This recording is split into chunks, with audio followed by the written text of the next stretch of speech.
After the Enclave's destruction, the refugees of Arroyo and Vault 13 resettled, building a new community with the aid of the Garden of Eden creation kit. Finding themselves hundreds of miles from their vault, the members of Vault 13 chose to join the villagers in establishing a new community, and their technical expertise, combined with the villagers' survival skills, allowed the new settlement to grow and prosper. 2 generations of the same bloodline were reunited, and their savior, the Chosen One, became Elder, presiding over the village in the years to come. Arroyo's Elder lived for many years after the destruction of the Enclave. She was pleased that the ancient separation between Vault 13 and the Vault Dweller had been reconciled, and many were the times she told you that she wished the Vault Dweller were alive to have seen the reconciliation take place. The Elder passed away in her sleep, certain that the safety of your new village had been secured and was now flourishing. Many of the older Arroyo residents believe that she now lives in the Vault of the Sky, telling the Vault Dwellers of your brave deeds.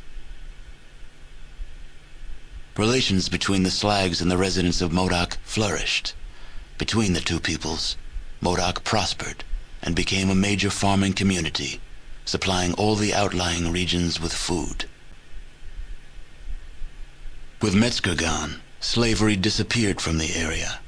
Becky's casino bar grew quickly, and Rebecca Dyer's reputation as an honest casino and bar owner brought her the business needed to buy out her competition and expand. The den flourished, and it soon gained a reputation for being a tough but honest community.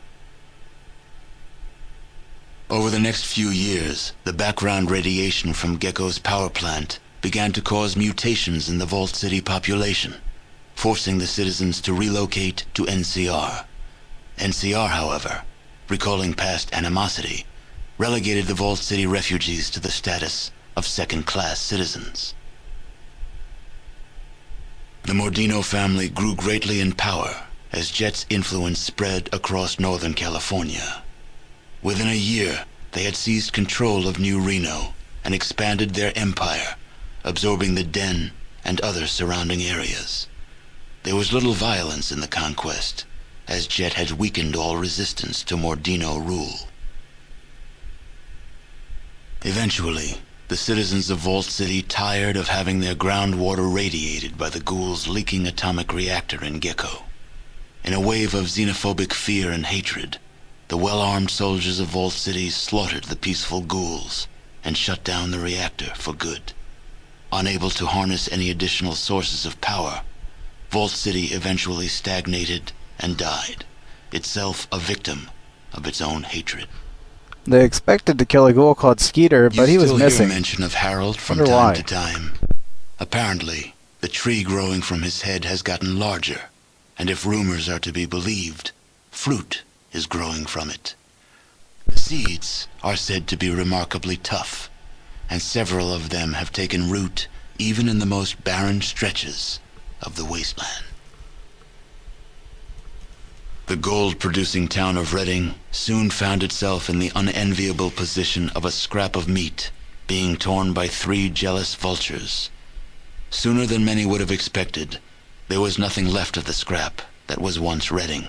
For Vault City, New Reno, and the new California Republic had laid waste to what was once an area of plenty. Nothing now exists but the desiccated husk of what was once Redding. With the destruction of the conspiracy to destroy the mutants, Broken Hills began to thrive. Then, the uranium ran out. The city, having lost its sole reason for existing, slowly dispersed. The residents carried their riches with them, leaving the place a windswept, desolate ghost town. A few holdouts remained, attempting to eke out a pathetic existence, but eventually, they too disappeared. Inspired by your example, Marcus eventually traveled across the Great Mountains to the east, searching for other refugees from the Master's army. You never heard from him again. Your help with Vault 15 launched the new California Republic's push to civilize its neighbors. Though there were many more obstacles to overcome, the NCR now had a foothold into the northern wastes. With the support of the new California Republic, the Vault 15 squatters soon became self-sufficient and productive members of society. With your aid, the Deathclaws of Vault 13 became a thriving community. When the Vault could no longer hold their numbers, a peaceful campaign of expansion was launched to claim the surrounding lands. The Shi flourished, creating a botanical scourge on the radiation surrounding their beloved town. Though this vine could not grow in other soils, the Shi took care to nourish it in their lands. They continued to grow in strength and prominence, forming the basis of a new empire. As for the tanker vagrants, well, as vagrants do, they drifted on.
Roughly sounds promising.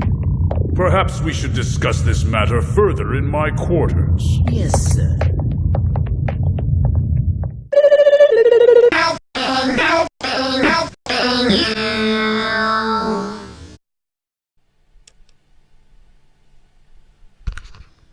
Well, if you're still watching, that's fucking amazing. It's too bad that Sulik died.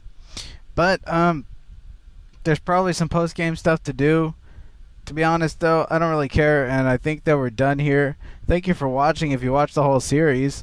I've also played Fallout 2 a different time as a guy who's not as not intelligent, so feel free to watch that. It's completed, just like this one. And I also played Fallout in much the same style, punching things to make them die. So, that's the end. See you later. Bye-bye.